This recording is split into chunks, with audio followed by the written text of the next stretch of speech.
നമസ്കാരം. Tandem P S സിയുടെ മറ്റൊരു വീഡിയോയിലേക്ക് എല്ലാവർക്കും സ്വാഗതം. നമ്മൾ ഇന്ന് നിങ്ങൾ തമിഴിൽ കണ്ടതുപോലെ തന്നെ ഡിഗ്രി പ്രിലിംസിന്റെ സെക്കൻഡ് ഫേസുകാർക്കുള്ള ചില പൊടിക്കൈകളുമായിട്ടാണ് വന്നിട്ടുള്ളത്. എങ്ങനെ എളുപ്പത്തിൽ കട്ട് ഓഫ് ബ്രേക്ക് ചെയ്യാം. ഒരുപക്ഷെ നിങ്ങൾ ഒരുപാടൊന്നും പഠിച്ചിട്ടുണ്ടാവില്ല. അപ്പൊ നിങ്ങൾ പഠിച്ചത് വെച്ചിട്ട് തന്നെ എങ്ങനെ പ്രിലിംസിന്റെ കട്ട് ഓഫ് കടക്കാം എന്നുള്ളതുമായി ബന്ധപ്പെട്ട വളരെ പ്രധാനപ്പെട്ട കുറച്ച് കാര്യങ്ങളാണ് നമ്മൾ ഇന്നത്തെ വീഡിയോയിൽ കാണാൻ വേണ്ടി പോകുന്നത്. അപ്പൊ ഈ വീഡിയോ പൂർണ്ണമായിട്ടും സ്കിപ്പ് ചെയ്യാതെ അവസാനം വരെ കാണാൻ വേണ്ടി ശ്രമിക്കുക. അതോടൊപ്പം ടാൻഡം പി എസ് സി എന്ന ഈ ചാനൽ നിങ്ങൾ ആദ്യമായിട്ടാണ് കാണുന്നതെങ്കിൽ ഇപ്പോൾ തന്നെ ചാനൽ നിന്ന് സബ്സ്ക്രൈബ് ചെയ്ത് സപ്പോർട്ട് ചെയ്യുക. ഇതുപോലെയുള്ള വെറൈറ്റി വീഡിയോസ് അപ്ലോഡ് ചെയ്യുമ്പോൾ തന്നെ നോട്ടിഫിക്കേഷൻ ആയിട്ട് ലഭിക്കുന്നതിന് വേണ്ടി തൊട്ടടുത്തുള്ള നോട്ടിഫിക്കേഷൻ ബട്ടൺ കൂടി ഒന്ന് എനേബിൾ ചെയ്തു. പിന്നെ എനിക്ക് വീഡിയോ ഉപകാരപ്രദമാകുമെന്ന് തോന്നുന്നുവെങ്കിൽ നിങ്ങളുടെ കൂട്ടുകാരെ കൂടി ഒന്ന് ഷെയർ ചെയ്ത് സപ്പോർട്ട് ചെയ്യുക.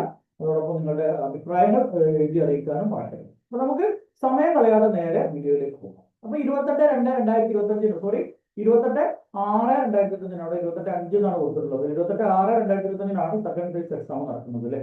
അപ്പൊ 28/6/2025 നടക്കുന്ന സെക്കൻഡ് ഫേസ് എക്സാമുകാർക്ക് ഉപകാരപ്രദമായിട്ടുള്ള കുറച്ച് ടിപ്സ് ആണ് ഇന്നത്തെ ക്ലാസ്സിൽ പറയാൻ വേണ്ടി പോകുന്നത്. ഒന്നാം ഘട്ടക്കാർക്ക് ചില പിഴവുകൾ സംഭവിച്ചിട്ടുണ്ട്. പിഴവുകൾ എന്ന് പറഞ്ഞു കഴിഞ്ഞാൽ ടൈം മാനേജ് ചെയ്യുന്നതടക്കം ചില പിഴവുകൾ സംഭവിച്ചിട്ടുണ്ട്. പല ആളുകളോടും ഒന്നാം ഘട്ടക്കാരോട് ചോദിച്ച സമയത്ത് എല്ലാവരും പറയുന്നത് എനിക്ക് അറിയാത്ത ക്വസ്റ്റ്യൻ ഉണ്ടായിരുന്നു എന്നല്ല. അങ്ങനെ ആരും പറഞ്ഞിട്ടില്ല. ഒരുപാട് പേരോട് ഞാൻ ഡിസ്കസ് ചെയ്തപ്പോൾ എങ്ങനെ ഉണ്ടായിരുന്നു എക്സാം എന്ന് ചോദിച്ചപ്പോൾ ഒരാൾ പോലും പറഞ്ഞിട്ടില്ല എനിക്ക് അറിയാത്ത ക്വസ്റ്റ്യൻ ആയിരുന്നു കൂടുതലും എന്നുള്ളൊരു മറുപടി കിട്ടിയിട്ടില്ല. പകരം പറഞ്ഞത് എല്ലാവരും പറഞ്ഞത് ടൈം കിട്ടിയില്ല, സമയം കിട്ടിയില്ല എന്നുള്ള ഒരൊറ്റ പ്രശ്നമായിരുന്നു എല്ലാവരും പറഞ്ഞിട്ടുണ്ടായത്. അപ്പോൾ ടൈം കിട്ടിയില്ല എന്നുള്ളത് നിങ്ങളൊരു പരീക്ഷയ്ക്കും ഒരു കാരണമായിട്ട് പറയാൻ പാടില്ല ഇന്ന് മുതൽ. കാരണം നമുക്കറിയാം പി എസ് സി തരുന്നത് ഇപ്പൊ പ്രത്യേകിച്ച് ഇപ്പൊ കുറച്ചു കാലമായിട്ട് പുതിയ രീതി അനുസരിച്ച് പി എസ് സി ചോദ്യം തരുന്നത് 100 എണ്ണമാണെങ്കിലും പി എസ് സി തരുന്ന സമയം എന്ന് പറയുന്നത് ഒരു 70-80 ക്വസ്റ്റ്യൻ ആൻസർ ചെയ്യാനുള്ള സമയമാണ് തരുന്നത്. അത് എക്സാം എഴുതുന്ന എല്ലാവർക്കും ഒരേ സമയവുമാണ് കൊടുക്കുന്നത് അല്ലെ. അതുകൊണ്ട് തന്നെ നിങ്ങൾക്ക് സമയം കിട്ടിയിട്ടില്ലെങ്കിൽ എക്സാം എഴുതുന്ന മറ്റുള്ളവർക്കും സമയം കിട്ടിയിട്ടുണ്ടാവില്ല. അപ്പോൾ ആ ഒരു കാര്യത്തിൽ നിങ്ങൾ ടെൻഷൻ അടിക്കണം. അപ്പൊ പിന്നെ എന്താണ് നിങ്ങൾ ചെയ്യേണ്ടത്? ഈ ടൈം തന്നിരിക്കുന്ന സമയം എഫക്റ്റീവായിട്ട് മാനേജ് ചെയ്യുക എന്നുള്ളതാണ്. ഒരു മണിക്കൂർ 15 മിനിറ്റുമാണ് പ്രിലിംസിന് എക്സാമിന് ഉണ്ടാവുക. മെയിൻസ് ആകുമ്പോൾ 1.5 മണിക്കൂർ ഉണ്ടാകും. അപ്പൊ ഈ 1 മണിക്കൂർ 15 മിനിറ്റ് കൊണ്ട് ഒരു കാരണവശാലും നിങ്ങൾക്ക് 100 ക്വസ്റ്റ്യൻ ആൻസർ ചെയ്യാൻ പറ്റില്ല. അത് ഷുവറാണ്. അങ്ങനെ പറ്റണമെങ്കിൽ മാത്സ്, മെത്തഡബിലിറ്റി, അതേപോലെ സ്റ്റേറ്റ്മെന്റ് ക്വസ്റ്റ്യൻസ് ഈ ക്വസ്റ്റ്യൻ പേപ്പർ ഒഴിവാക്കേണ്ടി വരും. എങ്കിൽ നമുക്ക് 100 ക്വസ്റ്റ്യൻ ഒക്കെ 1.25 മണിക്കൂർ കൊണ്ട് എഴുതാൻ പറ്റും. അതല്ലാതെ ഒരിക്കലും 100 ക്വസ്റ്റ്യൻ നിങ്ങൾക്ക് കംപ്ലീറ്റ് ചെയ്യാൻ പറ്റില്ല എന്നുള്ള ഒരു ബോധം ആദ്യം വേണം. അപ്പൊ നമ്മൾ എന്ത് ചെയ്യണം? നമ്മൾ കിട്ടിയ 1 മണിക്കൂർ 15 മിനിറ്റ് കൊണ്ട് മാക്സിമം ആ ക്വസ്റ്റ്യൻ പേപ്പറിലുള്ള നമുക്കറിയാവുന്നതിൽ നിന്ന് തന്നെ ഈ സമയം കൊണ്ട് പെട്ടെന്ന് ആൻസർ ചെയ്യാൻ പറ്റുന്ന ചോദ്യങ്ങൾക്ക് പ്രിഫറൻസ് കൊടുത്തുകൊണ്ട് ആണ് നമ്മൾ ആൻസർ ചെയ്യേണ്ടത്. ഏത് രീതിയിലാണ് പ്രിഫറൻസ് കൊടുക്കേണ്ടത് എന്നുള്ളത് നമുക്ക് പറയാം. അപ്പൊ ഇത്ര കാര്യം ആദ്യം ഓർത്തു വെക്കുക. 100 ചോദ്യം ഒരിക്കലും നിങ്ങൾക്ക് അറ്റൻഡ് ചെയ്യാൻ പറ്റില്ല. പ്രത്യേകിച്ച് ഫേസ് 1ന്റെ ക്വസ്റ്റ്യൻ പേപ്പറിൽ ഒരു നിലവാരം വെച്ചിട്ട് പൊതുവെ 40 to 50 ആണ് കട്ട് ഓഫ് പ്രതീക്ഷിക്കുന്നത്. 55 വരെയൊക്കെ മാക്സിമം പോവാൻ സാധ്യതയുണ്ട്. ആ ഒരു ലെവലിലുള്ള ചോദ്യം തന്നെ ആയിരിക്കും ഫേസ് 2-ലും വരിക. അപ്പൊ നിങ്ങൾക്കൊരു 70 ക്വസ്റ്റ്യൻ നിങ്ങൾക്ക് അറ്റൻഡ് ചെയ്യാൻ പറ്റുമെങ്കിൽ നിങ്ങൾ ഒരു ടെൻഷൻ അടിക്കണം. അല്ലെങ്കിൽ ഒരു 65 ക്വസ്റ്റ്യൻ നിങ്ങൾക്ക് അറ്റൻഡ് ചെയ്യാൻ പറ്റുമെങ്കിൽ നിങ്ങൾ ഒരു ടെൻഷൻ അടിക്കണം. നിങ്ങൾക്ക് ഒരു പക്ഷേ കട്ട് ഓഫ് കടക്കാൻ വേണ്ടി പറ്റും. പക്ഷെ അവിടെ ശ്രദ്ധിക്കേണ്ട കാര്യം നിങ്ങൾക്ക് അറിയാവുന്ന ക്വസ്റ്റ്യൻ എല്ലാം അറ്റൻഡ് ചെയ്യാൻ വേണ്ടി ശ്രമിക്കും. അപ്പൊ ആദ്യം എന്ത് ചെയ്യണം എന്നുള്ളതാണ് നമ്മൾ ഇന്ന് ആദ്യമായിട്ട് ഡിസ്കസ് ചെയ്യാൻ വേണ്ടി പോകും. ഒരുപാട് അതിനുശേഷം നമ്മൾ ഇത്രയും കാര്യങ്ങൾ നമ്മൾ ഡിസ്കസ് ചെയ്യുന്നുണ്ട്. ഒന്ന് എങ്ങനെ ടൈം മാനേജ് ചെയ്യും, പിന്നെ നമ്മൾ ഇനി ഒരു 4 ദിവസമാണ് എക്സാമിൽ ബാക്കിയുള്ളത് അല്ലെ. ഈ 4 ദിവസത്തേക്കുള്ള ഒരു സ്റ്റഡി പ്ലാന്, പിന്നെ അതേപോലെ എലിമിനേഷൻ മെത്തേഡ്, എങ്ങനെ ക്വസ്റ്റ്യനിൽ നിന്ന് ഓപ്ഷനിൽ നിന്ന് ആൻസർ കണ്ടെത്താൻ പറ്റും. നമുക്ക് അറിയാത്ത ക്വസ്റ്റ്യൻ പോലും എങ്ങനെ ക്വസ്റ്റ്യനിൽ നിന്ന് ആൻസർ കണ്ടെത്താൻ പറ്റും. അതേപോലെ കുറച്ച് ട്രിക്കി ക്വസ്റ്റ്യൻസ് എല്ലാ ക്വസ്റ്റ്യൻ പേപ്പറിലും ഉണ്ടാവാറുണ്ട്. നമുക്ക് ഒറ്റ നോട്ടത്തിൽ തന്നെ ആൻസർ ചെയ്യാൻ പറ്റും. മാത്സിന്റെ ഭാഗത്തൊക്കെ നമ്മൾ 1 മിനിറ്റ് 2 മിനിറ്റ് ഒക്കെ എടുത്ത് ചെയ്യുന്ന ക്വസ്റ്റ്യനുകൾ ഒരൊറ്റ നോട്ടത്തിൽ നിന്ന് ആൻസർ കണ്ടെത്താൻ പറ്റുന്ന രീതിയിലുള്ള ചോദ്യങ്ങൾ PSC ക്വസ്റ്റ്യൻ പേപ്പറിൽ ഇടയ്ക്കിടയ്ക്ക് തരാറുണ്ട്. അപ്പൊ അത്തരം ക്വസ്റ്റ്യനുകൾ എങ്ങനെ കണ്ടെത്താം, അതിനെങ്ങനെ പെട്ടെന്ന് ടൈം കളയാതെ ആൻസർ ചെയ്യാം എന്നുള്ള കാര്യങ്ങളാണ് നോക്കാൻ വേണ്ടി പോകുന്നത്. പിന്നെ ഡിലീറ്റിംഗ് ക്വസ്റ്റ്യൻസ്, അതായത് നമ്മൾ ചില ക്വസ്റ്റ്യൻ പേപ്പറിൽ ചില ക്വസ്റ്റ്യൻ കണ്ടാൽ നമുക്ക് അറിയാം ഈ ക്വസ്റ്റ്യൻ ഏതാണ് PSC ഡിലീറ്റ് ചെയ്യുക. എക്സാമ്പിളൊക്കെ ഞാൻ കാണിച്ചു തരാം. ആ ക്വസ്റ്റ്യൻ കണ്ടാൽ നമുക്ക് മനസ്സിലാക്കും ക്വസ്റ്റ്യൻ ഫൈനൽ ആൻസർക്ക് വരുന്ന സമയത്ത് ഡിലീറ്റ് ചെയ്യാനുള്ള ക്വസ്റ്റ്യൻ ആണെന്നുള്ളത്. അപ്പൊ അത്തരം ക്വസ്റ്റ്യനുകൾ നമ്മൾ എങ്ങനെ കൈകാര്യം ചെയ്യണം എന്നുള്ളതാണ് മറ്റൊരു കാര്യം പറയാൻ പോകുന്നത്. അപ്പൊ ഈ 5 കാര്യങ്ങളും ശ്രദ്ധയോടെ കൂടി പഠിക്കുക. ഒന്ന് ടൈം മാനേജ്മെന്റിന്റെ കാര്യം തന്നെ നമുക്ക് ആദ്യം എടുക്കുകയാണെങ്കിൽ അവിടെ നമ്മൾ ശ്രദ്ധിക്കേണ്ട കാര്യം നമ്മൾ ക്വസ്റ്റ്യന് പ്രിഫറൻസ് കൊടുക്കുക എന്നുള്ളതാണ്. നമുക്കറിയാം ഇംഗ്ലീഷ് മലയാളം ഈ 2 ഭാഗങ്ങളിലും നമുക്ക് സ്റ്റേറ്റ്മെന്റ് ക്വസ്റ്റ്യൻസ് കുറവായിരിക്കും. ചിലപ്പോൾ ഒരു ക്വസ്റ്റ്യൻ ഒക്കെ വരാറുണ്ട്, എങ്കിലും കുറവായിരിക്കും. ഇംഗ്ലീഷും മലയാളം എന്നുള്ളത് ഒരു പക്ഷേ ക്വസ്റ്റ്യൻ പേപ്പറിന്റെ അവസാന ഭാഗത്തായിരിക്കും വരിക. നമ്മൾ അവിടെ എത്തുമ്പോഴേക്കും നമ്മൾ ഈ സ്റ്റേറ്റ്മെന്റ് ക്വസ്റ്റ്യൻ ഒക്കെ വായിച്ച് ചിലപ്പോൾ അര പേജൊക്കെ ഉള്ള സ്റ്റേറ്റ്മെന്റ് ക്വസ്റ്റ്യനുകളൊക്കെ ഉണ്ടാവുക. ഇതൊക്കെ വായിച്ച് കഴിഞ്ഞ് അവിടെ എത്തുമ്പോഴേക്കും എക്സാം കഴിഞ്ഞിട്ടുണ്ടാകും. എക്സാം ഹാളിൽ പുറത്തിറക്കുമ്പോഴേക്കും ഇത്രയും സിമ്പിൾ ക്വസ്റ്റ്യൻ ഇതിൽ ഉണ്ടായിരുന്നല്ലോ, ആൻസർ ചെയ്യാൻ പറ്റില്ലല്ലോ എന്നുള്ള ഒരു സങ്കടം നിങ്ങൾക്ക് വരിക. ആ ഒരു സങ്കടം ഒരിക്കലും ഈ സെക്കൻഡ് ഫേസിന് പരീക്ഷയ്ക്ക് പോകുമ്പോൾ നിങ്ങൾക്ക് ഉണ്ടാവരുത്. അപ്പൊ ആദ്യം നിങ്ങൾ ചെയ്യേണ്ടത് സ്റ്റേറ്റ്മെന്റ് ക്വസ്റ്റ്യന് സാധ്യത കുറവുള്ള ഇംഗ്ലീഷ് മലയാളം ഭാഗം ആദ്യം നിങ്ങൾക്ക് അറിയാവുന്നത് മാത്രം ആൻസർ ചെയ്യുക. അതിലുള്ള എല്ലാം ഗസ്റ്റ് ചെയ്തിട്ട് ആൻസർ ചെയ്യണമെന്ന് നിങ്ങൾ വാശി പിടിക്കരുത്. നിങ്ങൾക്ക് അറിയാവുന്നത് മാത്രം. കാരണം ഒരു ക്വസ്റ്റ്യൻ വെറുതെ നിങ്ങൾ കറുപ്പിക്കാൻ എടുക്കുന്ന സമയം കൊണ്ട് നിങ്ങൾക്ക് അപ്പുറത്ത് അറിയുന്ന ഒരു ക്വസ്റ്റ്യൻ നിങ്ങൾക്ക് ആൻസർ ചെയ്യാൻ പറ്റും. അപ്പൊ വെറുതെ നെഗറ്റീവ് അടിക്കുകയും ചെയ്യും, അവിടെ സമയം അവിടെ വേസ്റ്റ് ആവുകയും ചെയ്യും. അപ്പൊ അറിയുന്ന ഇംഗ്ലീഷ് മലയാളം ഈ 2 ഭാഗത്തും നിങ്ങൾക്ക് അറിയാവുന്ന ക്വസ്റ്റ്യൻ മാത്രം ആദ്യം നിങ്ങൾ ആൻസർ ചെയ്യും. ഇനി രണ്ടാമത്തെ ഘട്ടത്തിൽ നിങ്ങൾ നോക്കേണ്ടത് മാത്സിന്റെ ഭാഗത്ത് സിമ്പിൾ ആയിട്ട് പെട്ടെന്ന് ആൻസർ കിട്ടാവുന്ന ക്വസ്റ്റ്യനുകളുണ്ട്. പ്രത്യേകിച്ച് പ്രോഗ്രഷനുമായിട്ട് ബന്ധപ്പെട്ട പ്രോബ്ലംസ്, അതേപോലെ ഈ വടക്കോട്ട് പോയി തെക്കോട്ട് പോയി എന്നൊക്കെ പറയുന്നത് അതൊക്കെ ജസ്റ്റ് ഒന്ന് ചിത്രം വരച്ചാൽ പെട്ടെന്ന് ആൻസർ കിട്ടുന്ന ചോദ്യങ്ങളാണ്. അതേപോലെ ബോർഡ് മാസിന്റെ അപ്ലിക്കേഷൻ, ഇതൊക്കെ എന്ന് പറഞ്ഞു കഴിഞ്ഞാൽ 1-2 സ്റ്റെപ്പിൽ നമുക്ക് ആൻസർ കിട്ടുന്ന ക്വസ്റ്റ്യനാണ്. ആ രീതിയിലുള്ള ക്വസ്റ്റ്യനുകളൊക്കെ പെട്ടെന്ന് ആൻസർ ആദ്യത്തെ ഘട്ടത്തിൽ തന്നെ ഇംഗ്ലീഷും മലയാളം കഴിഞ്ഞാൽ ആൻസർ ചെയ്യാം. പിന്നെ വലിയ ജോമെട്രി ഒക്കെ ഉള്ള ഭാഗമൊക്കെ വലിയ വലിയ കുറെ സ്റ്റെപ്പ് ഒക്കെ ചെയ്യേണ്ടത് ഒരു പക്ഷേ നിങ്ങൾക്ക് പിന്നെ കുറച്ച് കഴിഞ്ഞിട്ട് ചെയ്യുന്നതായിരിക്കും നല്ലത്. അപ്പൊ ആദ്യം ഈ പറയുന്ന സിമ്പിൾ ആയിട്ട് പെട്ടെന്ന് ആൻസർ കിട്ടുന്ന മാത്സ് ക്വസ്റ്റ്യനുകൾ നിങ്ങൾ ആദ്യം അറ്റൻഡ് ചെയ്യുക. പിന്നെ GK-യുടെ ഭാഗത്തുള്ള സിമ്പിൾ ക്വസ്റ്റ്യൻസ് ഉണ്ടാവും, അതായത് സ്റ്റേറ്റ്മെന്റ് അല്ലാത്ത ക്വസ്റ്റ്യൻസ് ഉണ്ടാവും. അപ്പൊ ഈ സ്റ്റേറ്റ്മെന്റ് ക്വസ്റ്റ്യൻസ് എന്ന് പറഞ്ഞു കഴിഞ്ഞാൽ തന്നെ സ്റ്റേറ്റ്മെന്റ് ക്വസ്റ്റ്യൻ എല്ലാം നമ്മുടെ ഘടനയിൽ സ്റ്റേറ്റ്മെന്റ് ക്വസ്റ്റ്യൻ ആയിട്ട് തോന്നുമെങ്കിൽ ചിലപ്പോൾ സ്റ്റേറ്റ്മെന്റ് ക്വസ്റ്റ്യൻ ആയിരിക്കില്ല. ഉദാഹരണത്തിന് ചില ചോദ്യങ്ങൾ ഉണ്ടാവാറുണ്ട്. ചിലപ്പോൾ ഞാൻ ഇതിൽ സ്ലൈഡിൽ ഉണ്ടെങ്കിൽ ഞാൻ കാണിച്ചു തരാം. അതായത് ചില ചോദ്യങ്ങൾ ഉണ്ടാകും, ഒരു 5-4 ഓപ്ഷൻ കൊടുക്കും. എന്നിട്ട് അടിയിൽ ഓപ്ഷൻ A 1 മാത്രം ശരി, ഓപ്ഷൻ B 2 മാത്രം ശരി, ഓപ്ഷൻ C 3 മാത്രം ശരി, ഓപ്ഷൻ D 4 മാത്രം ശരി. ഇത് സത്യത്തിൽ സ്റ്റേറ്റ്മെന്റ് ക്വസ്റ്റ്യൻ അല്ല, പക്ഷെ നമ്മുടെ ടൈം കൺസ്യൂം ചെയ്യാൻ വേണ്ടി കൊടുത്തിട്ടുള്ള ഒരു ക്വസ്റ്റ്യൻ ആണ്. അപ്പൊ അതുകൊണ്ട് തന്നെ അവിടെ നോക്കുക, അവിടെ നിങ്ങൾ ഏതെങ്കിലും ഒന്ന് മാത്രമേ ശരി ഉണ്ടാവുള്ളൂ. അപ്പൊ ഏതാണ് ശരി എന്നുള്ളത് പെട്ടെന്ന് കണ്ടെത്തിയാൽ ഒരു സ്റ്റേറ്റ്മെന്റ് ക്വസ്റ്റ്യൻ ആയിട്ട് നമ്മൾ കാണേണ്ട കാര്യമില്ല. ആ രീതിയിലുള്ള ക്വസ്റ്റ്യനുകളൊക്കെ ആദ്യം ആൻസർ ചെയ്യാം. അതിനുശേഷം പിന്നെ ഇനി നമുക്ക് ബാക്കിയുണ്ടാവും. അപ്പൊ ഇത് ചെയ്യുമ്പോഴേക്ക് തന്നെ നമ്മുടെ സമയത്തിന്റെ ഏകദേശം ഒരു 1/4 ഭാഗം പൂർത്തിയായിട്ടുണ്ടാകും. കുഴപ്പമില്ലേ, നമുക്ക് അറിയാവുന്ന ക്വസ്റ്റ്യനുകൾ, നമുക്ക് കട്ട് ഓഫ് കടക്കാനുള്ള ക്വസ്റ്റ്യനുകൾ ഏകദേശം നമ്മൾ ഇപ്പോൾ തന്നെ കവർ ചെയ്ത് കഴിഞ്ഞിട്ടുണ്ടാകും. ഇനിയുള്ളത് ചിലപ്പോൾ ബോണസ് ആയിരിക്കും. അപ്പൊ ഇനി നമ്മൾ നോക്കേണ്ടത് ഒന്നുകിൽ നിങ്ങൾക്ക് മാത്സിലാണ് കുറച്ചുകൂടി എളുപ്പമെങ്കിൽ മാത്സ് ഡിഫിക്കൽട്ട് ക്വസ്റ്റ്യൻസ് നോക്കാം, അതല്ലെങ്കിൽ സ്റ്റേറ്റ്മെന്റ് ക്വസ്റ്റ്യൻസ് നോക്കാം. അത് നിങ്ങളുടെ പ്രിഫറൻസ് അനുസരിച്ച് കുറച്ചുകൂടി ഞാൻ പറയുന്നത് സ്റ്റേറ്റ്മെന്റ് ക്വസ്റ്റ്യൻസ് നോക്കുന്നതായിരിക്കും നല്ലത്. അപ്പൊ സ്റ്റേറ്റ്മെന്റ് ക്വസ്റ്റ്യൻ നോക്കുമ്പോൾ നമ്മൾ ശ്രദ്ധിക്കേണ്ട കുറച്ച് കാര്യങ്ങൾ നമുക്ക് പറയാം. അപ്പൊ സ്റ്റേറ്റ്മെന്റ് ക്വസ്റ്റ്യൻ നോക്കുക, പെട്ടെന്ന് ആൻസർ കിട്ടുന്നുണ്ടെങ്കിൽ വേഗം എഴുതി പോകുക. നിങ്ങൾക്ക് നന്നായി അറിയുന്ന ക്വസ്റ്റ്യൻ ആണെങ്കിൽ പോലും, ഭാഗമാണെങ്കിൽ പോലും ഒറ്റ വായനയിൽ നിങ്ങൾക്ക് ആൻസർ കിട്ടിയില്ലെങ്കിൽ നിങ്ങൾ പ്രത്യേകം മാർക്ക് ചെയ്ത് കൊടുക്കാം. അതായത് നിങ്ങൾ ഒഴിവാക്കുന്നതൊക്കെ മാർക്ക് ചെയ്യുന്നത് പോലെ മാർക്ക് ചെയ്യരുത്. കാരണം ഇത് പഠിച്ച ഭാഗമാണ്, ഒന്നും കൂടി നോക്കിയാൽ കിട്ടുമെന്നുണ്ടെങ്കിൽ അത് വേറെ രീതിയിൽ പെട്ടെന്ന് നിങ്ങൾ ഇത് കഴിഞ്ഞിട്ട് മാത്സ് കൂടി കഴിഞ്ഞിട്ട് സമയം കിട്ടുമ്പോൾ വീണ്ടും വന്ന് നോക്കാൻ കഴിയുന്ന രീതിയിൽ പ്രത്യേകം ഒരു മാർക്ക് ചെയ്തു കൊടുക്കും. അങ്ങനെ ചെയ്ത് വെച്ചിട്ട് സ്റ്റേറ്റ്മെന്റ് ക്വസ്റ്റ്യൻ ഭാഗത്ത് നമുക്ക് പെട്ടെന്ന് ആൻസർ ചെയ്യാൻ പറ്റുന്ന ക്വസ്റ്റ്യനുകളൊക്കെ ആൻസർ ചെയ്യാം. മാത്സിന്റെ ഭാഗത്തുള്ള ഡിഫിക്കൽട്ട് ക്വസ്റ്റ്യൻസ് ആൻസർ ചെയ്യുമ്പോൾ പൂർണ്ണമായിട്ട് ചെയ്യാൻ പറ്റൂല. ഒരു 10ഓ 15ഓ ചിലപ്പോൾ 20ഓ ക്വസ്റ്റ്യനൊക്കെ നിങ്ങൾക്ക് അറ്റൻഡ് ചെയ്യാൻ പോലും പറ്റാത്തതുണ്ടാകും. പക്ഷെ നിങ്ങൾ ശ്രദ്ധിക്കേണ്ട കാര്യം, നിങ്ങൾ ഇങ്ങനെ അറ്റൻഡ് ചെയ്യാതെ 20 ക്വസ്റ്റ്യൻ മാറ്റി വെക്കുന്നുണ്ടെങ്കിലും ബാക്കി നിങ്ങൾ അറിയാവുന്ന 80 ക്വസ്റ്റ്യൻ ഈ സമയം കൊണ്ട് അറ്റൻഡ് ചെയ്ത് കഴിഞ്ഞിട്ടുണ്ടാകും. അതുകൊണ്ട് തന്നെ ഒരു പ്രിലിംസ് എക്സാമിന് നിങ്ങൾ അത് തന്നെ ധാരാളമാണ് നിങ്ങൾ ആൻസർ ചെയ്യുന്നത്. അപ്പൊ നിങ്ങൾ മാറ്റി വെച്ച ക്വസ്റ്റ്യന് ഒരുപാട് സമയം എടുക്കുന്നതാണ്. ആ ഒരു സമയം നിങ്ങൾക്ക് അറിയുന്നതാണെങ്കിൽ, ഫോർ എക്സാമ്പിൾ നിങ്ങൾക്ക് ജോമെട്രി നന്നായിട്ട് അറിയാം, പക്ഷെ ജോമെട്രിയുടെ ക്വസ്റ്റ്യൻ ആൻസർ ചെയ്യുന്ന സമയത്ത് നിങ്ങൾക്ക് GK-യുടെ ഭാഗത്ത് 4 ക്വസ്റ്റ്യൻ ആൻസർ ചെയ്യാൻ പറ്റും. നിങ്ങൾക്ക് അറിയുന്നതാണെങ്കിൽ പോലും അതിന്റെ സ്റ്റെപ്പ് ഒക്കെ ചെയ്ത് ആൻസർ കണ്ടെത്തി കറുപ്പിക്കുന്ന സമയം കൊണ്ട് നിങ്ങൾക്ക് ഒരു 4 ക്വസ്റ്റ്യൻ ചിലപ്പോൾ GK-യുടെ ഭാഗത്ത് ആൻസർ ചെയ്യാൻ പറ്റും.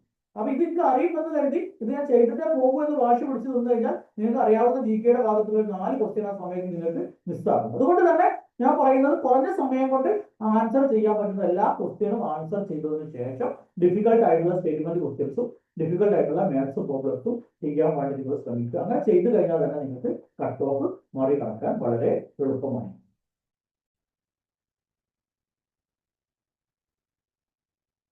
അതിനിടയ്ക്ക് നമ്മുടെ ടാറ്റ PSCയുടെ സെക്രട്ടേറിയറ്റ് അസിസ്റ്റന്റ് മെയിൻസിന് വേണ്ടിയുള്ള ബാച്ച് നമ്മൾ സ്റ്റാർട്ട് ചെയ്തിട്ടുണ്ട്.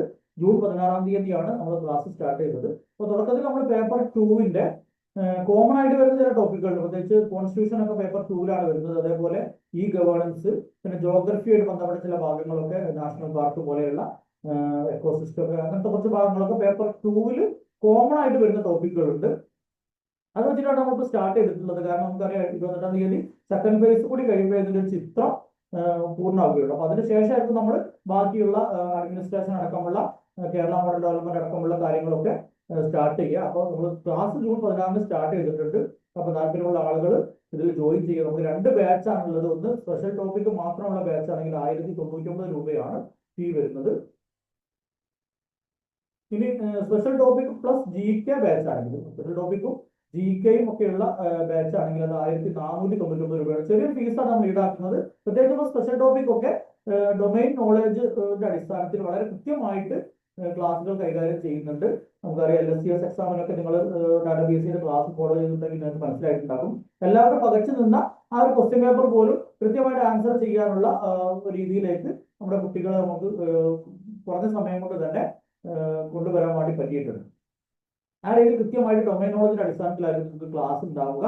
അപ്പോൾ താല്പര്യമുള്ള ആളുകൾ ഇവിടെ കൊടുത്തിട്ടുള്ള രണ്ടാം നമ്പറിൽ 7034327690 9544166690 എന്നീ നമ്പറിൽ കോൺടാക്ട് ചെയ്യുക. വിളിക്കുകയാണെങ്കിൽ കോൾ ചെയ്യുകയാണെങ്കിൽ ഫസ്റ്റ് നമ്പറിലും വാട്സപ്പ് ചെയ്യുകയാണെങ്കിൽ സെക്കൻഡ് നമ്പറിലുമാണ് കോൺടാക്ട് ചെയ്യാൻ നല്ലത്. 2 നമ്പറിലും വാട്സപ്പ് ഉണ്ട്. എന്നാലും കൂടുതൽ ഞാൻ ശ്രദ്ധിക്കുക സെക്കൻഡ് നമ്പറിലുള്ള വാട്സപ്പാണ്. അപ്പോൾ ആ രീതിയിൽ നിങ്ങൾ കോൺടാക്ട് ചെയ്യാൻ വേണ്ടി ശ്രമിക്കുക.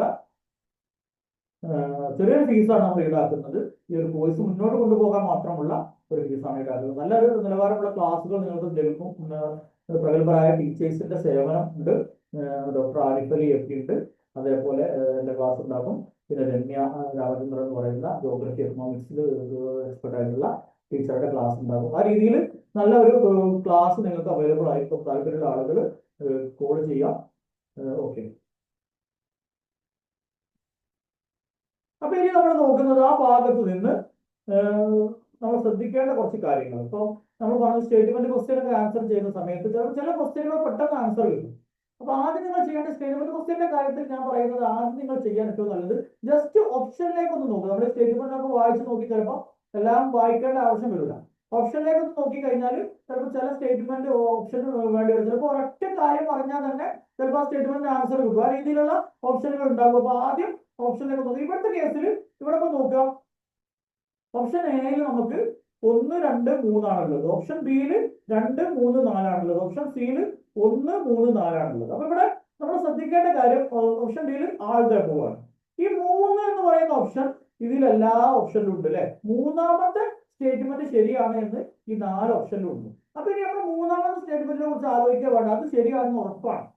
അപ്പൊ ആ ഒരു സ്റ്റേറ്റ്മെന്റ് നമ്മൾ നോക്കിയാൽ വേണം. അതിനുവേണ്ടി നമ്മൾ സമയം കണ്ടെത്തിയാൽ വേണം. ചില ചോദ്യങ്ങളിൽ ഇത് ഇങ്ങനെയല്ല ഉണ്ടാവുക. ചിലപ്പോൾ 2ഉം 3ഉം എല്ലാ ഓപ്ഷനിലും ഉണ്ടാകും. അങ്ങനെയാണെങ്കിൽ പിന്നെ ആ 2 സ്റ്റേറ്റ്മെന്റിന്റെ കാര്യം നമ്മൾ നോക്കിയാൽ വേണ്ട, ബാക്കിയുള്ള കാര്യങ്ങൾ മാത്രം നോക്കിയാൽ മതി. ബാക്കിയുള്ളതിൽ ഏതൊക്കെ ശരി നോക്കിയാൽ മതി. ചില ചോദ്യങ്ങൾ ഇത്രയും വേണ്ടി വരില്ല. ഒരൊറ്റ സ്റ്റേറ്റ്മെന്റ് കറക്റ്റ് ആണോ അല്ലേന്ന് അറിഞ്ഞാൽ തന്നെ ചിലപ്പോൾ ആൻസർ കിട്ടുന്ന ക്വസ്റ്റ്യനുകൾ ഉണ്ടാകും. അത്തരം ക്വസ്റ്റ്യനുകൾ ഞാൻ കാണിച്ചു തരാം. അപ്പൊ ആ രീതിയിൽ നമുക്ക് സ്റ്റേറ്റ്മെന്റ് ക്വസ്റ്റ്യൻ ഒക്കെ ചെയ്യുന്ന സമയത്ത് കുറച്ചുകൂടി ടൈം ലാഭിക്കാൻ വേണ്ടി പറ്റും.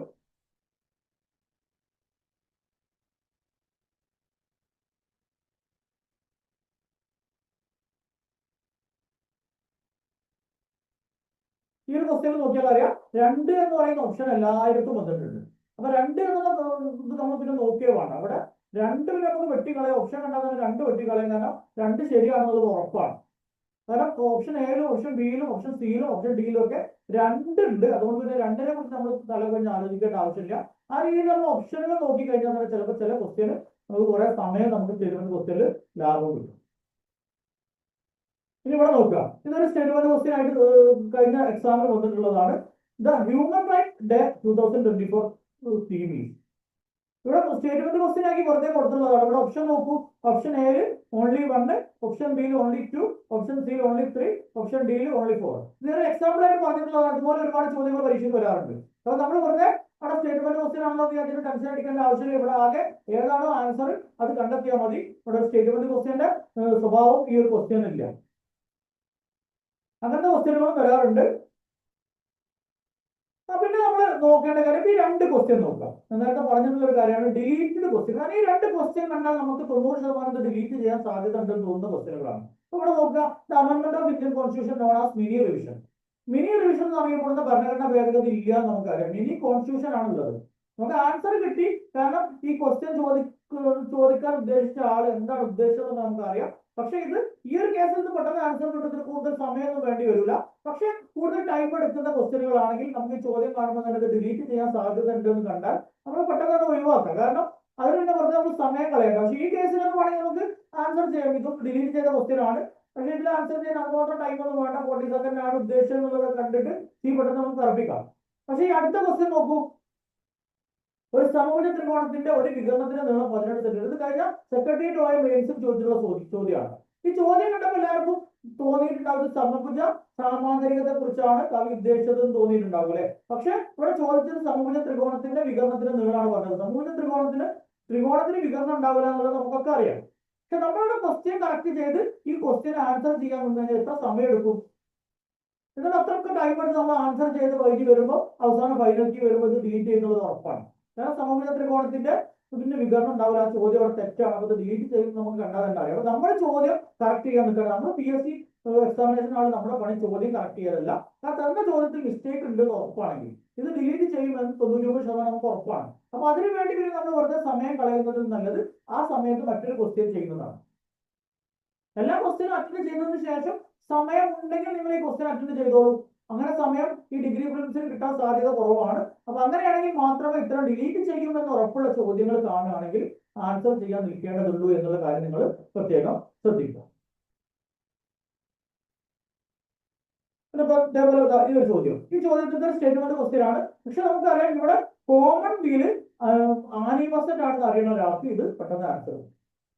കാരണം 3, 2 എന്ന് പറയുന്ന ഓപ്ഷനുള്ള ഇതിൽ ഒരേ ഒരു ഓപ്ഷനേ ഉള്ളൂ അല്ലെ. 3, 2 എന്നുള്ള ഓപ്ഷൻ കൊടുത്തിട്ടുള്ള ഒരേ ഓപ്ഷൻ. അപ്പൊ കോമൺ ബിയിൽ 5% ആണെന്ന് ഇപ്പോൾ എല്ലാവർക്കും അറിയുന്ന കാര്യമായിരുന്നു. ഞാൻ പഠിപ്പിക്കുമ്പോൾ ഞാൻ പറയാറുണ്ടായിരുന്നു ബസ്സിനാണ് വീൽ ഉണ്ടാവുക എന്നുള്ള രീതിയിൽ കണക്ട് ചെയ്ത് വെക്കാനൊക്കെ പറഞ്ഞിട്ടുണ്ടായിരുന്നു. അപ്പൊ ഈ 5% കോമൺ വീലിൽ നിന്ന് മാത്രം കണക്ട് ചെയ്യാൻ പറ്റുകയാണെങ്കിൽ സ്റ്റേറ്റ്മെന്റ് ക്വസ്റ്റ്യന്റെ രൂപയില്ല. കാരണം ഈ ഒരു 3, 2 എന്ന് വരുന്ന ഓപ്ഷൻ, കാരണം ഇവിടെ 3-ന് 2 ആൻസർ അല്ലേ. ഇത് മാത്രം അറിയെങ്കിൽ ഇവിടെ കണ്ടില്ല 3-ന് 2 ഈ ഒരു ഓപ്ഷനിൽ മാത്രമേ 3-ന് 2 ഉള്ളൂ. ബാക്കിയുള്ളതൊക്കെ 3-ന് ഇവിടെ 3 ആണ്, ഇവിടെ 1 ആണ്, ഇവിടെ 4 ആണ്. അപ്പൊ തന്നെ നമുക്ക് ആൻസർ കിട്ടും. നമ്മൾ വെറുതെ കുറെ മിറാത്തുൽ അക്ബർ ആരാ, കേസരി മറാത്ത ആരാണ്, യങ്ങിന്റെ ആരാന്നൊന്നും ചിന്തിക്കേണ്ട കാര്യമല്ല. ആ രീതിയിൽ നിങ്ങൾക്ക് ആൻസറിൽ നിന്ന് ഓപ്ഷനിൽ നിന്ന് ആൻസർ പെട്ടെന്ന് കണ്ടെടുക്കാൻ പറ്റുന്ന ക്വസ്റ്റ്യനുകൾ പിന്നെ കൂടുതൽ ആലോചിക്കാതെ പെട്ടെന്ന് നമുക്ക് ആൻസർ ചെയ്യാൻ വേണ്ടി ശ്രമിക്കണം. ഓക്കെ, ഇതുപോലുള്ള ക്വസ്റ്റ്യനുകൾ ഇഷ്ടംപോലെ വരാറുണ്ട്. ഇവിടെ നോക്കാം, ചേരുവടി ചേർക്കുക. ഫോർവേഡ് ബ്ലോക്ക് സുഭാഷ് ചന്ദ്രബോസ് ആണെന്ന് അറിയാത്ത ആരും ഉണ്ടാവില്ല അല്ലെ. ഫോർവേഡ് ബ്ലോക്ക് സുഭാഷ് ചന്ദ്രബോസ് ആണെന്ന് അറിയാത്ത ആരെങ്കിലും ഉണ്ടാവുമോ? വളരെ കുറഞ്ഞ ആളുകൾ ഉണ്ടാവും. മിക്കവാറും ആളുകൾക്ക് അറിയുന്ന ക്വസ്റ്റ്യൻ ആണ്. അപ്പോൾ 4 എന്ന് പറയുന്ന ഓപ്ഷൻ ആകെ ഇവിടെ ഇതിൽ മാത്രമേ വരുന്നുള്ളൂ. പിന്നെ നമ്മൾ കൂടുതൽ 1, 2, 3 ഒന്നും വായിക്കേണ്ട ആവശ്യമില്ല. അത് ആൻസർ ചെയ്യാൻ പോവാം. അപ്പൊ ആ രീതിയിൽ ഒരുപാട് ചോദ്യങ്ങൾ നമ്മൾ സ്റ്റേറ്റ്മെന്റ് ക്വസ്റ്റ്യൻ ആണെന്ന് വിചാരിച്ച് ഒഴിവാക്കുന്നിടത്ത് പോലും വരും. അപ്പൊ നിങ്ങൾ ചെയ്യേണ്ടത് സ്റ്റേറ്റ്മെന്റ് ക്വസ്റ്റ്യൻ വന്നു കഴിഞ്ഞാൽ ആദ്യം ആൻസർ ചെയ്യാൻ നോക്കുമ്പോൾ ഓപ്ഷനിലേക്ക് നോക്കണം. ഓപ്ഷനിൽ നമുക്ക് പെട്ടെന്ന് ആൻസർ കണ്ടെത്താൻ പറ്റുമെന്ന് തോന്നുകയാണെങ്കിൽ വേഗം ആ രീതിയിൽ ആൻസർ ചെയ്യാൻ വേണ്ടി ശ്രമിക്കണം. അപ്പോൾ പിന്നെ അത്തരം കാര്യങ്ങളൊക്കെ ശ്രദ്ധിച്ചുകൊണ്ട് ടൈം മാനേജ് ചെയ്തുകൊണ്ട് നിങ്ങൾ എക്സാം എഴുതുക. നിങ്ങൾക്ക് അറിയുന്ന കാര്യങ്ങൾ മാത്രം മതി. കാരണം ഒരു 100 മാർക്കിന് ചോദിച്ചിട്ട് ഒരു പരീക്ഷയ്ക്ക് പോകുന്ന ആൾക്കും 100 മാർക്കിന് പഠിച്ചു പോകുന്ന ആൾക്കും 50 മാർക്കിന് പഠിച്ചു പോകുന്ന ആൾക്കും കിട്ടിയ ടൈം ചിലപ്പോൾ 50-60 ക്വസ്റ്റ്യൻ ആൻസർ ചെയ്യാനുള്ള ടൈമായിരുന്നു. അപ്പൊ ആ ടൈം കൊണ്ട് നിങ്ങൾക്ക് കിട്ടിയ സമയം കൊണ്ട് നിങ്ങൾക്ക് അറിയാവുന്നത് മാക്സിമം ടൈം മാനേജ് കൊണ്ട് എഴുതാൻ വിജയിച്ചു കഴിഞ്ഞാൽ ചിലപ്പോൾ 100 ക്വസ്റ്റ്യൻ അല്ലെങ്കിൽ 100-ൽ 80 പഠിച്ചു പോയവനേക്കാൾ നിങ്ങൾ ചിലപ്പോൾ മാർക്ക് സ്കോർ ചെയ്യാൻ പറ്റും. കാരണം 100-ന് 80 പഠിച്ചു പോയാൽ അവൻ ആവശ്യമില്ലാതെ കുറെ ടൈം വേസ്റ്റ് ആക്കിയിട്ട് അവൻ അറിയുന്നത് പോലും എഴുതാൻ പറ്റിക്കോളണമെന്നില്ല. പക്ഷെ നിങ്ങൾക്ക് അറിയുന്നത് കൃത്യമായി നിങ്ങൾ അറിയാൻ വേണ്ടി എഴുതാൻ വേണ്ടി നിങ്ങൾ ശ്രമിക്കുകയാണെങ്കിൽ ഈ പ്രിലിംസിന്റെ ഒക്കെ ഘട്ടം ഞാൻ പറഞ്ഞത് നിങ്ങൾ 50-60 എഴുതി നിർത്തണം എന്നല്ല, സമയം കിട്ടുകയാണെങ്കിൽ ഫുൾ എഴുതാൻ തന്നെ ശ്രമിക്കണം. എക്സാമിന്റെ നിലവാരം എങ്ങനെയാണെന്ന് നമുക്ക് ഒരിക്കലും മുൻകൂട്ടി പറയാൻ പറ്റില്ല. എങ്കിലും ഫേസ് 1-ന്റെ നിലവാരത്തിലുള്ള ചോദ്യമാണ് വരുന്നതെങ്കിൽ തീർച്ചയായിട്ടും നിങ്ങൾക്ക് സമയം കിട്ടുക ഉറപ്പാണ്. അതുകൊണ്ട് തന്നെ മാക്സിമം ഞാൻ ഈ പറഞ്ഞ രീതിയിൽ അറിയാവുന്ന ക്വസ്റ്റ്യൻ ആദ്യം ആൻസർ ചെയ്യാനുള്ള ശ്രമങ്ങൾ നടത്തുക. പ്രത്യേകിച്ച് ഇംഗ്ലീഷ്, മലയാളം ഒക്കെ ആദ്യം ചെയ്യുക. മാത്സിന്റെ സിമ്പിൾ ചോദ്യങ്ങൾ ചെയ്യുക. GK ഭാഗത്തുള്ള സ്റ്റേറ്റ്മെന്റ് ക്വസ്റ്റ്യൻ അല്ലാത്തത് ആദ്യം ചെയ്യുക. ആ രീതിയിൽ ടൈം മാനേജ് ചെയ്തുകൊണ്ട് നിങ്ങൾ ആൻസർ ചെയ്യുകയാണെങ്കിൽ തീർച്ചയായിട്ടും ഈ പ്രിലിംസ് പാസ്സാക്കാൻ പറ്റും. ഇത് പറ്റട്ടെ എന്ന് ആശംസിച്ചുകൊണ്ട് നല്ലൊരു വീഡിയോയുമായിട്ട് വീണ്ടും കാണുന്നത് വരെ ഗുഡ് ബൈ.